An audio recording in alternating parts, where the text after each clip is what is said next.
Mae addysg gyrfaoedd a phrofiadau cysylltiedig a byd gwaith yn thema drawsbynciol yn y cwricwlwm i Gymru ar gyfer plant rhwng 3 ac 16 oed.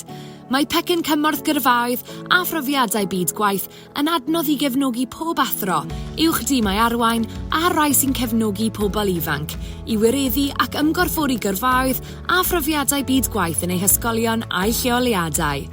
Mae'r adnodd yn cynnwys pecyn cymorth a phecyn adnoddau sy'n darparu gwybodaeth ac adnoddau a fydd yn cefnogi'r gwaith o ddatblygu, gweithredu a gwerthuso darpariaeth addysg gyrfaoedd. Pecyn cymorth gyrfaoedd a phrofiadau byd gwaith. Mae'r pecyn cymorth yn cynnwys adrannau o'r enw Gwireddu gyrfaoedd a phrofiadau byd gwaith yn y cwricwlwm i Gymru, ansawdd addysg gyrfaoedd a phrofiadau byd gwaith, reoli hunan asesiad gyrfaoedd a phrofiadau byd gwaith. Pecyn adnoddau gyrfaoedd a phrofiadau byd gwaith. Bydd defnyddio'r wybodaeth a'r templedi yn y pecyn adnoddau yn eich cefnogi chi i greu gweledigaeth ar gyfer gyrfaoedd a phrofiadau byd gwaith yn eich ysgol neu leoliad. Deall rolau athrawon mewn addysg gyrfaoedd a phrofiadau byd gwaith ar ôl yr arweinydd gyrfa.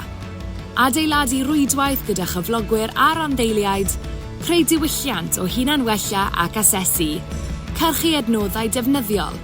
I ddarganfod mwy o wybodaeth, ewch i adran athrawon a gweithwyr proffesiynol addysg gwefan Gyrfa Cymru.